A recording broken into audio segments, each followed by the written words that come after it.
Hi everyone, welcome back to my channel. So ಇವತ್ತು ನಾನು ನಿಮಗೆ ನಮ್ಮ ತೋಟನ ತೋರಿಸೋಕ್ಕೆ ಹೊರಟಿದ್ದೀನಿ. ಬನ್ನಿ ನಮ್ಮ ತೋಟನ ನೋಡ್ಕೊಂಬರೋಣ.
ನಾನು ಲಾಸ್ಟ್ ವೀಕ್ ಇನ್ಸ್ಟಾಗ್ರಾಮಲ್ಲಿ ಒಂದು ಪೋಸ್ಟ್ ಹಾಕಿದ್ದೆ, ತೋಟಗಳ ಬಗ್ಗೆ ಅಥವಾ ಅಡಿಕೆಯ ತೋಟದ ಬಗ್ಗೆ ಏನಾದರೂ ನಿಮಗೆ ಕ್ವೆಶನ್ಸ್ ಇದ್ದರೆ ನನಗೆ ಕೇಳಿ ಅಂತ ಹೇಳಿಬಿಟ್ಟು. ಸೊ ಅದೇ ನಿಟ್ಟಿನಲ್ಲಿ ಇಬ್ಬರು ನನಗೆ ಕ್ವೆಶನ್ಸ್ ಕೇಳಿದ್ದಾರೆ. ಸೊ ಫಸ್ಟ್ ಕ್ವೆಶ್ಚನ್ ಬಂದ್ಬಿಟ್ಟು ರಾಘು ಶೆಟ್ಟಿ ಅಂತ ಹೇಳಿಬಿಟ್ಟು. ಸೊ ನೀವು ಕೇಳಿದ್ರಿ ನನಗೆ ಯಾವ ಒಂದು ತಳಿಯ ಅಡಿಕೆ ಬೆಳೆದ್ರೆ ನಮಗೆ ಹೆಚ್ಚು ಉತ್ಪನ್ನ ಆಗುತ್ತೆ ಅಂತ ನೀವು ಕೇಳಿದ್ರಿ. ಸೊ ನಾನು ನಿಮಗೆ ಅದನ್ನು ಇನ್ ಡೀಟೇಲಾಗಿ ಇವತ್ತು ಎಕ್ಸ್ಪ್ಲೇನ್ ಮಾಡೋಕ್ಕೆ ಇಷ್ಟಪಡ್ತೀನಿ. ಸೊ ನನಗೆ ತಿಳಿದಿರೋ ಮಟ್ಟಿಗೆ 2 ಅಡಿಕೆ ತಳಿಗಳಿದ್ದಾವೆ. ಒಂದು ನಾಟಿ ಮತ್ತು ಇನ್ನೊಂದು ಮಂಗಳ ಅಂತ ಹೇಳಿಬಿಟ್ಟು. ಸೊ ನೀವು ನೋಡ್ತಿರೋ ಹಾಗೆ ನಾಟಿ ಈ ಥರ ಇರುತ್ತೆ. ಸೊ ನಾಟಿ ಅಡಿಕೆ ಈ ಥರ ಶೇಪಲ್ಲಿರುತ್ತೆ, ಮತ್ತು ಮಂಗಳ ಆದರೆ ಈ ಶೇಪಲ್ಲಿರುತ್ತೆ, ಅಂದರೆ ಬಟ್ಟೆ ಇರ್ತದೆ, ಕಾಯಿನ್ ಶೇಪಲ್ಲಿರುತ್ತೆ. ಸೊ ಇವೆರಡೂ ಸ್ಪೆಸಿಫಿಕೇಷನ್ಸ್ ಏನಂದರೆ, ನಾಟಿ ಅಡಿಕೆ ನಾವು ತುಮಕೂರು ಮತ್ತು ಸುತ್ತಮುತ್ತಲ ಒಂದು ಡಿಸ್ಟಿಕ್ಸ್ ಏನಿದೆ ನಾವು ಅಲ್ಲಿ ಬೆಳಿತೀವಿ. ಸೊ ಅದು ನಮಗೆ ಯಾಕೆ ಅಲ್ಲಿ ಬೆಳಿತೀವಿ ಅಂದರೆ, ನಾವು ಕ್ಯಾಂಪ್ಕೋಗೆ ಹಾಕೋದ್ರಿಂದ ಅಲ್ಲಿ ನಮಗೆ ಮಂಗಳ ಅಡಿಕೆ ತೊಗೊಂಡ್ರೆ ಕಡಿಮೆ ರೇಟಿಗೆ ತೊಗೊಳ್ತಾರೆ. ಆದರೆ ನಾಟಿ ಆದರೆ ನಮಗೆ ಒಳ್ಳೆ ರೇಟ್ ಸಿಗ್ತದೆ ಅಂತ ಹೇಳಿಬಿಟ್ಟು ಸುಮಾರು ಎಲ್ಲ ತೋಟಗಳಲ್ಲೂ ಕೂಡ ನಾವು ನಾಟಿ ಬೆಳಿತೀವಿ. ಅದೇ ನಾವು ಸಿರ್ಸಿ ಕಡೆ ಹೋದರೆ ಮಂಗಳ ಅಡಿಕೆ ತುಂಬ ಫೇಮಸ್ಸು. ಸೊ ಅಲ್ಲಿ ಏನು ಮಾಡ್ತಾರೆ, ಮಂಗಳ ಅಡಿಕೆನ ಬಿಳಿಗೋಟು ಅಂತ ಹೇಳಿ ಏನು ಇಂಕೇನು ಹಚ್ಚಿದಂಗೆ, ಅಂದರೆ ನೀವು ಇಲ್ಲಿ ನೋಡ್ತಿರೋ ಹಾಗೆ ಕೆಂಪು ಅಡಿಕೆ ಇದೆ ನೋಡಿ, ಕೆಂಪು ಕಲರ್ ಇದೆ. ಅಡಿಕೆ ಬೇಸಿಕ್ಲಿ ವೈಟ್ ಇರುತ್ತೆ ಡ್ರೈ ಆದಮೇಲೆ. ಸೊ ಬಟ್ ಇಲ್ಲಿ ಇದು ಕೆಂಪುದಿದೆ. ಸೊ ಈ ಕೆಂಪು ಬಣ್ಣನ ಅವರು ಹಚ್ಚಲ್ಲ, ಹಾಗೆ ಮಾಡ್ತಾರೆ. ಸೊ ಹಾಗಾಗಿ ಬಿಳಿಗೋಟು ಅಂತ ಕರಿತೀವಿ ನಾವು ಅದನ್ನು. ಸೊ ಅದನ್ನು ಅಲ್ಲಿ ಮಾಡ್ತಾರೆ, ಅಲ್ಲಿ ಅವ್ರಿಗೆ ಅದು ಒಳ್ಳೆ ರೇಟ್ ಸಿಗ್ತದೆ. ಸೊ ನೀವು ಯಾವುದೇ ಒಂದು ಅಡಿಕೆನ ನೀವು ಬೆಳಿತೀರಾ ಅಂತಂದರೆ, ನೀವು ಯಾವ ರೀಜನಲ್ಲಿ ನಿಮ್ಮ ಹೊಲ ಇದೆ ಮತ್ತು ಎಷ್ಟು ಮಳೆ ಬರುತ್ತೆ, ಸೊ ಆ ಒಂದು ಬೇಸಿಸ್ ಮೇಲೆ ನೀವು ಬೆಳಿಬೇಕು. ಅದನ್ನು ಬಿಟ್ಟು ಯಾವುದೇ ಒಂದು ತಳಿ ಆದರೂ ಕೂಡ ನೀವು ಅದನ್ನು ಆರೈಕೆ ಹೇಗೆ ಮಾಡ್ತೀರಾ ಅದ್ರ ಮೇಲೆ ಡಿಪೆಂಡ್ ಆಗುತ್ತೆ ಇಳುವರಿ.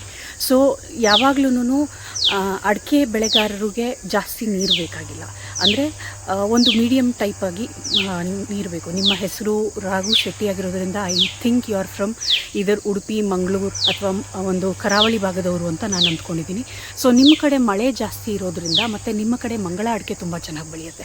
ಸೊ ಹಾಗಾಗಿ ನೀವು ಐ ವುಡ್ ಸಜೆಸ್ಟ್ ಮಂಗಳ ಅಡಿಕೆ ಪಾಪ್ಯುಲಾರಿಟಿ ಇರುವಂಥ ತಳಿಗಳು ಅಂತ ಅಂದರೆ ನಾಟಿ ಮತ್ತು ಮಂಗಳ. ಸೊ ನಿಮ್ಮ ಕಡೆ ನಿಮ್ಮ ಒಂದು ಸೊಸೈಟಿ ಅಂತ ಏನು ಅಡಿಕೆ ಮಾರಾಟ ಮಾಡುವಂಥ ಜಾಗ ಇರ್ಬೋದು ಅಥವಾ APMC ಯಾರ್ಡ್ ಇರ್ಬೋದು. ಸೊ ಅಲ್ಲಿ ಹೋಗಿ ನೀವು ನೋಡಿದ್ರೆ ಯಾವುದು ತುಂಬ ಪಾಪ್ಯುಲರ್ ಇದೆ ಅಂತ ಗೊತ್ತಾಗುತ್ತೆ. ಸೊ ಆ ಬೇಸಿಸ್ ಮೇಲೆ ನೀವು ವ್ಯವಸಾಯ ಮಾಡಬೇಕು.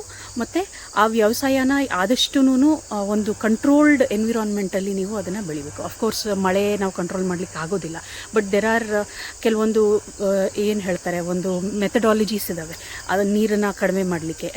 ಸೊ ಆ ಥರನೂ ನೀವು ಬೆಳಿಬೋದು. So I hope I have answered your question Raghu Shetty. ಮತ್ತು ಇನ್ನೊಬ್ಬರು ಬಂದ್ಬಿಟ್ಟು ಭುವ್ ಆಚಾರ್ಯ ಅಂತ ಹೇಳ್ಬಿಟ್ಟು ಒಬ್ಬರು ಕ್ವೆಶನ್ನ ಕೇಳಿದ್ದಾರೆ.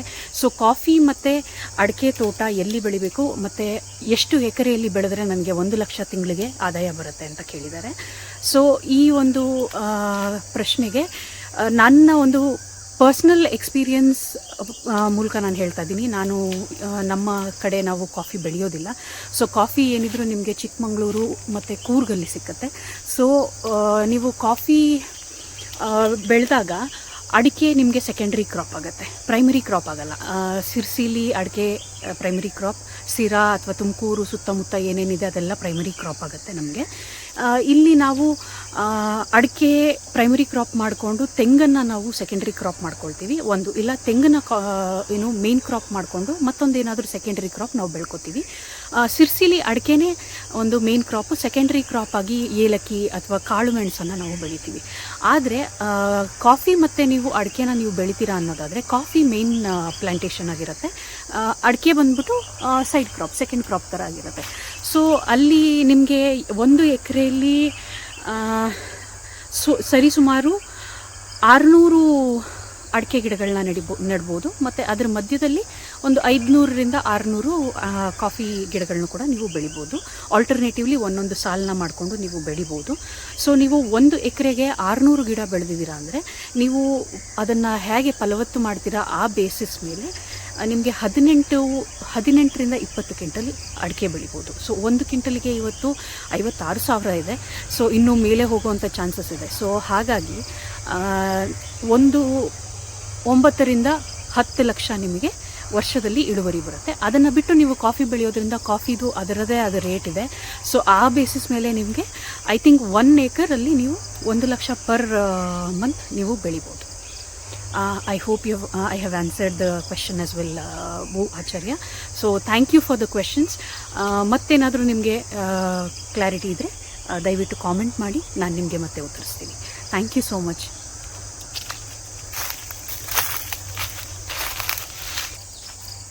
ಸೊ ಹೇಗಿತ್ತು ನಮ್ಮ ತೋಟ ಮತ್ತು ನಿಮ್ಮ ಪ್ರಶ್ನೆಗಳನ್ನ ನಾನು ಉತ್ತರ ಕೊಟ್ಟಿದ್ದೀನಿ ಅಂತ ಅಂದ್ಕೊಂಡಿದ್ದೀನಿ. ಮತ್ತಷ್ಟು ಪ್ರಶ್ನೆಗಳಿದ್ದರೆ ದಯವಿಟ್ಟು ಯೂಟ್ಯೂಬ್ ಕಾಮೆಂಟ್ ಲಿಂಕಲ್ಲಿ ಹಾಕಿ, ಇಲ್ಲಾಂದರೆ ನಾನು ಇನ್ಸ್ಟಾಗ್ರಾಮಲ್ಲಿ ಕೂಡ ಇದ್ದೀನಿ. ಸೊ ಅಲ್ಲಿ ಕೂಡ ನೀವು ನನಗೆ DM ಮಾಡ್ಬೋದು. ಸೊ ಮತ್ತೆ ಮುಂದಿನ ವಾರ ಮತ್ತಷ್ಟು ವಿಷಯಗಳನ್ನ ತೊಗೊಂಡು ನಾನು ಬರ್ತೀನಿ. ಅಲ್ಲಿವರೆಗೂ ಟೇಕ್ ಕೇರ್, ಗುಡ್ ಬೈ.